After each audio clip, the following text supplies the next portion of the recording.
No? And they went, oh, we need somebody to do like a 5-minute introductory speech.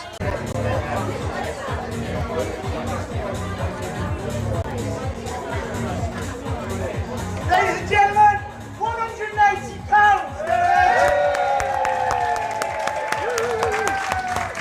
Thank you, the mustard pie. Oh, after all that excitement, bloody hell. And fair play to him, fair play to Rob. 180? He's still got it in him, hasn't he? But next up today is our guest speaker, Jono Johnson. So let's give him a big round of applause. Listen to what he's got to say. Bit of comedy, hopefully. bit of seriousness. Hopefully. He told me yesterday he is nervous. So let's give him a good, big, loud cheer onto the stage today. Welcome, Jono Johnson. God fucking hell. Ooh, that's what I'm using, am I? Not this one? Yeah, that one as well. Oh, okay. Slightly wounded. Never mind, in the best traditions, I shall carry on. Hello, Wembley! Okay, we've got any grunts here? Any grunts? Any tankies? Any drop shorts? Any scaly backs? Yay, excellent. Okay, I want you to give me a response to the following words, good or bad, okay? Range stew. Range stew. Good. I quite like range stew. People always said it was bad, but I quite liked it. How about egg banjos? Yay, we all have egg banjos. Yeah, exactly. You need a runny yolk, don't you? Yeah. What about Razman? Oh, not popular. You are the only group of people in the world that know what I'm talking about. And time is taking us away. We're all getting older and disappearing. Am I running that much blood, am I? All right, cool. Are you getting this on camera, yeah? It's only a flesh wound. Okay. My name is Jono DP. As a civilian, I'm known as Damon Johnson, but I'm more comfortable with being Jono DP, really. And I joined in 1980. I did my selection, you know, when you go away and do that weekend thing. And I wanted to join the tankies, actually, because I had a mate who was in 3RTR, the Armoured Farmers, as they were called. And I thought they sounded great, and I wanted to be in the tankies. So when I was at selection, the guy said, well, we don't have any vacancies for the tankies. He said, but we got this. And he showed me a photograph of a chieftain, and he showed me a photograph of an Abbott self-propelled gun. Now, if you don't know anything about it, they are completely different vehicles, used for completely different purposes. There is nothing they have in common. But me, being 16, I went tracks, hull, turret, gun, where do I sign? So I ended up joining the artillery. And really, that's the way the military operates. I know the Army does, I'm sure the Navy and Air Force does the same as well. But here's the thing, I'd do it all again. I would do it all again. The bad, the good, the terrible, the cold, the freezing, I'd do it all again. And I suspect so would most of you. Yeah? What's wrong with us? Really, I mean, you know. It made me what I am, and I always found being a civilian really easy by comparison to being a soldier. I ended up working as a teacher for years, and people would say, oh, do you know, I had to work until 7 o'clock last night. And what do you say? What do you say? What do you tell them, that on my 21st birthday I did not sleep at all because I was driving across Saltow on convoy lights? Remember that? Oh, don't lose it, don't lose it. Am I too close? Whoa! No, oh shit. Terrifying stuff. But there we are. So when I got to Germany, I was skinny, 17-year-old, I knew nothing, and I met this guy who looked after me. You know what it's like when you were young, you just got out of basic and you went to your unit? And you're crapping yourself, aren't you? Because with all these big, hard, hairy grown-ups there, and you get there and you're like really young and you know nothing and you're terrified. And the guy looked after me, he took me under my wing. I'm 62 now, and this was when I was 17. And he's my brother. We're not related by blood at all, but he's my brother and he always will be. And he is sat right there.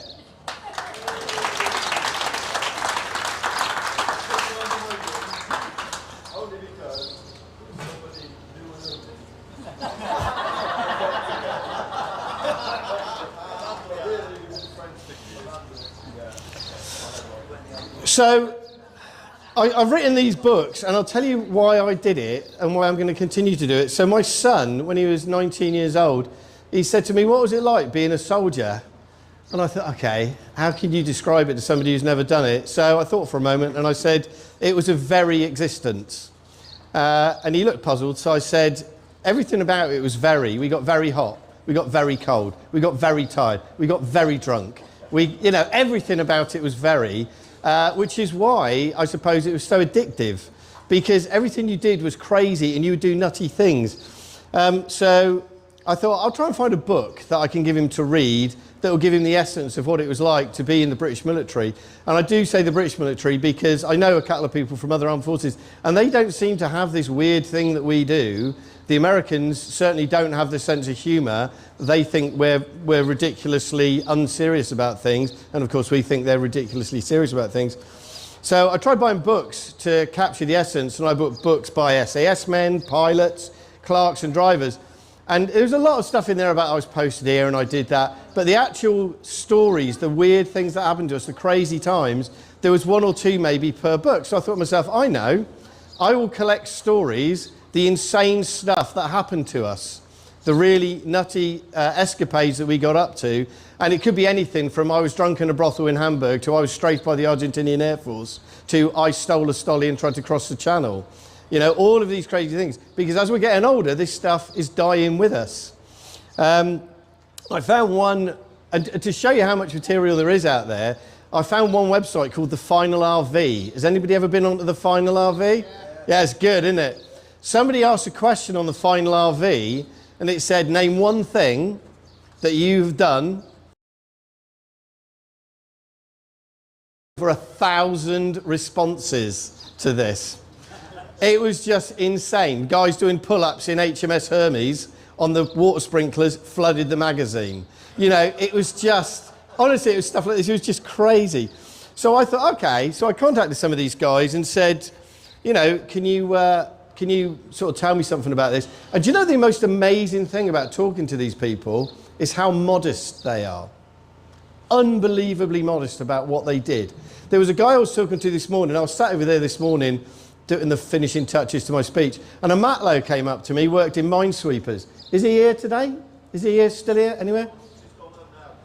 He's what? He's gone home, has he? So he was...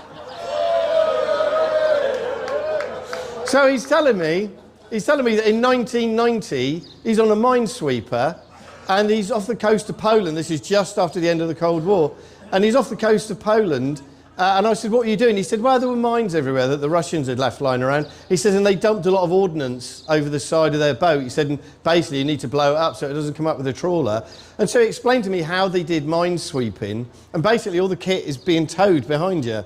And I said, what if there's a mine in front of you? And he went, yeah, there is that. And I'm like, I said, can I put this in the book? He went, well, it's not really very interesting, is it? And I'm like, yes, it is. This is the kind of, because being a Pongo, I have no idea what the Navy do. I have no idea what the RAF do. But I find it really interesting what they do. So this is why I want to record the stories. And the humour is something that runs throughout. Here's the thing for you to do, right? Today, when you've finished, you're back in your tent or in your van or whatever, just listen to the whole site. I bet you can't go more than 2 minutes before you hear someone laughing. Because every 2 minutes, somebody will laugh. The guy who guided me in here, he watched me. I got a bit messed up with doing my caravan with the motor movers. And I've met the guy 3 minutes before. And he said, if you want to put it over there, mate, he said, I'll come back in a couple of days to check you're all right. and then I had to move because they found another pitch. I had to move, and he came up to me, he said, can I see your driving licence, please? And I said, I haven't got my driving licence, but I've got this, will that do? And he said, that will do nicely, sir. 3 minutes, I'd known the guy, do you know what I mean? But that's the thing, isn't it? If you've served and you meet somebody, and we kind of spot each other, don't we? You'll be somewhere, and you'll be talking to a guy, and you'll think, I reckon he's ex-forces. And you ask them, don't you? Have you ever served, mate? Yeah, I was in the Navy or whatever. And then you've immediately got this bond, haven't you? And what do you then do?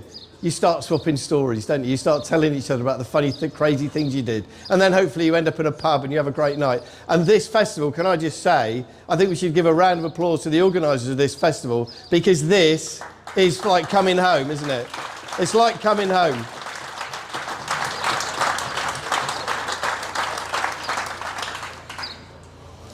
So I am trying to track down a couple of stories. And if anybody knows about any of these, I would love to speak to you. There was a parade, Scots Guards, where Colonel Sir Gregor MacGregor, who I think might be Scottish, he's leading the parade, and they've got all the brigade of guards there, and he's on his horse, and he's walking in front on his horse, or riding, whatever you call it, and his horse lets out this world-beating fart, absolutely echoed across the parade ground, and he calls across, and he says, "Sorry about that, brigade of guards." And one of the pipers goes, "That's all right, sir. We thought it was the horse."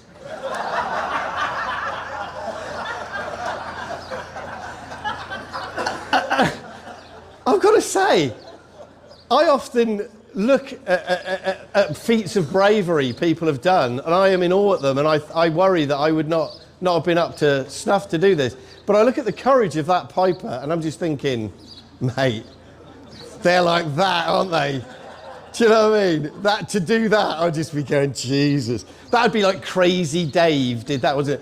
Or Mad Phil. You know, the guy's going to have the word mad or crazy before his nickname, isn't he? The guy who did that. There was another one I read about. There's a clip on YouTube when I'm doing research. I'm always doing research for the books. And there was a clip on YouTube. It was about the Falklands, and it was Tumbledown, and this infantry battalion was pinned down. It was an infantry company pinned down, and the guys were actually getting dragged back because they were going down with hypothermia. So this officer is lying down with his signaller next to him, and they can feel they're starting to go with hypothermia. So in the officer's words, quote, "Our inhibitions would not allow us to share body heat." But in the end, it was a case of either share body heat or become a casualty. So he snuggled up, cuddled up with his signaller. Isn't it lovely? There's still bullets whipping over the top of him, so it wasn't that romantic. And they're living happily in a small cottage in Hertfordshire. No. No, but apparently his signaller whispered into his ear, "Hey, sir, what if we get shot and they find us like this?" Do you know what? I don't know. My mind would be on cracking jokes at that point with bullets flying over the top of me. But even the officers, who were always other from us as a squaddy, they all seemed to be like literally in a different planet. Even they seemed to have the ability to crack funny jokes sometimes. I don't know if you know this, but it actually appeared in the Bridge Too Far movie, and this is a true story. I've researched this. He had 750 British soldiers were surrounded by 14,000 German troops. And the Germans sent a guy across to parley, and he went to the British commander and he said, "We'd like to discuss terms of surrender." And the British commander said to him, "Right you are." He said, "But we got a bit of a problem." He said, "We don't really have the facilities to take you all prisoner." Do you know what I mean? It's like, whoa. So, you've all left the military, I assume, but here's the thing, the military doesn't leave you. And you can remember what it feels like to hear the words, ring, ring, ring, ring, 2 o'clock in the morning. Yeah, hello? Active Edge. Who remembers that? Yeah? How about this one? The door bangs open. Call out the QRF, wherever you were, site guard or wherever, and off you go. Or the one thing that used to frighten us most, the words, "The Americans are providing the close air support."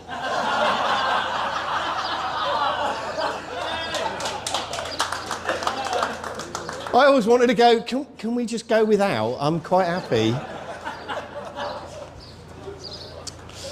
So, when I started collecting the stories, this amazing guy, Harry Clacy, he's an ex-Trog, he contacted me and he said, and he gave me loads of advice on how to do it. And, oh, it's stopping, that's good. And he gave me some advice, and he said, if you want to make money, he said, don't write books, get a paper round, you'll make more money that way. And he's absolutely right. It's unbelievable how little money authors make, but I'm not doing it for that reason. I'm doing it because I'm really into history. I love history. I nearly became a history teacher, but there's no work as history teachers. There's too many people chasing too few jobs. So I would really, really like to know, what was it like for the guys on the gun deck of HMS Victory, day to day? Do you know what I mean? Did they like have a top shelf when they were ashore? You know, for the new guy, so they get drunk. Did they play Freckles? And if you... some of you know what that is, don't you? Tankies. There's a Tankies game generally. I am not going to say what that game was. If you want to come and ask later on, those guys there seem to know. I bet they're ex-Tankies. It's a really disgusting game, but funny to watch, but just don't take part in it. I just want to know, did they do that? I want to know, you know, like a centurion or a Roman legionary stagging on Hadrian's Wall 2,000 years ago. Did he ever try and light his own farts? I just want to know this stuff. And so hopefully, although these books are no great historical revelation, and there is nothing in there that is in any way would compromise our forces, no way would I do that. Hopefully, in 2,000 years, 500 years, whatever, when this exists on some kind of electronic media, people will be able to read these books and go, these guys were insane. You know, did they really do that? But from an historical point of view, what we have is we have balanced historians who are writing, well, the evidence seems to suggest this, and we think they might have done that. And we've got the old officers' memoirs. But what I really think is a very good thing to have for posterity is what you guys did and what happened and why you did it and how drunk you were and who was involved in it and all that kind of stuff. And you don't think it's important. You don't think it matters. It does. Because lots of people who've read my books have written reviews on Amazon, and most of them are saying things like, really funny, I can't wait for the next book, stuff like that. You know, that kind of thing. My favourite one, though, I got to tell you, my favourite one was from a woman who obviously had no connection at all with the military. And she said, I'll try and remember it word for word. She said, some of these stories are disgusting. These military lads are gross. These books are not for the faint-hearted. Yeah, and I actually published that. I put that inside one of my books as a recommendation because I thought, I'll take that review because that's exactly what I was going for. So people say to me, what kind of stories do you want? Well, basically, it's anything that we would tell each other in a pub, all right? And I've got a couple jotted down here. I'll just give you a couple. Because those books now exist, and obviously they'll exist in some electronic form probably forever, because that's how the world works, isn't it? The world will know that a certain signaller in 16 Signals Regiment called Flash Gordon got no sleep for 3 weeks when Huey Green, everybody remember Huey Green? Yeah, Opportunity Knox. He was actually a pilot. He was a private pilot. He used to ferry aircraft across the Atlantic during World War II. He didn't see action, but he was a ferry pilot. And he still flew privately. And he decided to fly from West Germany to West Berlin, down one of the corridors. Only he wasn't down one of the corridors. So the Russians sent a MiG up to intercept him. They fired past his nose. And then a Yak went supersonic in front of him, flipped his plane over and stalled one of his engines. And then Huey signalled, okay, you win, I'll follow you and land. Anybody remember what Huey's catchphrase was? I mean that most sincerely, folks, I really do. Do you remember that? So he signalled to the MiGs, okay, I'll follow you. And as soon as the MiGs disappeared that way, Huey went to 0 feet, opened the throttles, and got to Berlin just before the MiGs caught him. So his lack of sincerity was once more on display. The Russians thought it was a preemptive strike, or at least a spy mission, so they started to deploy. And of course, as soon as the Russians start to deploy, what do? We start to deploy. And then the Russians go, I knew they were up to something, so they deployed more. So for 3 weeks, everybody's looking at each other with loaded weapons before everybody calmed down and went back to camp. So thank you, Huey, for nearly starting World War III. The Stolly in the Channel one, you remember the old Stalwarts, the kind of semi-armoured amphibious trucks? Lovely vehicles. I do the occasional feature in the books, and I did one on the Stalwart. There was this legend that somebody had tried to, it's a truck that will swim, and somebody, the legend was that somebody tried to swim the channel in it, to get back to his girlfriend. So I started to look into it, thinking this is an absolute nonsense, and you know, I'm just going to prove it's a legend that never actually happened, but it's true. Somebody actually did try and do it, and interestingly, he was already on open arrest for 3 weeks earlier, nicking a Land Rover and going AWOL. You got to take your hat off to somebody who's on open arrest and then goes and nicks a stolly, right? I've got a story in there. I love this story. It's about a guy who fell asleep on a BFT. Now, I bet you thought that could never happen, right? On a BFT, he fell asleep. There's a story in there about a signaller called Gaz Duffy. His CO was in a thunderbox, right? And he dropped a thunder flash down the vent pipe. And he said it was amazing because you saw the contents just sort of sludge up the side of the thunderbox and then come back down. He was an Australian guy, and apparently he came steaming out of that the thunderbox, really angry. And he said literally all you could see was the whites of his eyes.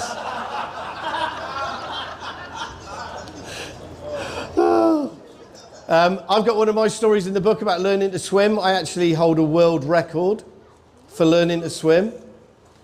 I say I hold it, and probably I'd say several million other new recruits hold the same record, because I learned to swim in 0 seconds. Because the PTI said, all the swimmers up the shallow end, all the non-swimmers up the deep end. Now, those of you who are giggling, you know what's coming, right? So I thought, at 16, I thought he's got that the wrong way around. Surely you should have the non-swimmers up the shallow end so we can learn. And he said, right, line up by the diving board, in you go. And we're like, you are joking, right?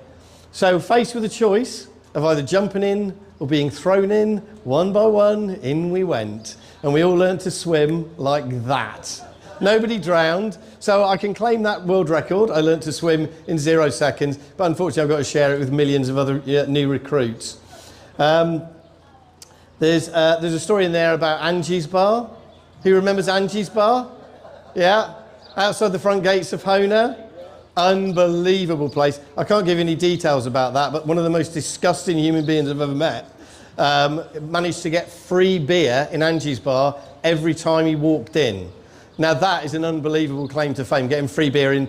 It wasn't exactly a pub. How would you describe Angie's Bar? It offered certain other services. Yeah. But he always got a free beer whenever we went in there because of what he did one night in there. But I really can't tell you. There's a story in there about me trying to warm up a tin of pilchards. We're on an escape and evasion exercise, and we had no BV, so I couldn't put it in the BV. So we lit this fire, and I'm thinking, do you know what? If I dent the tin and then put it in the embers of the fire, it'll just warm it through a bit, you know, and it'll be a bit nicer to eat. So I told the other lads, yeah.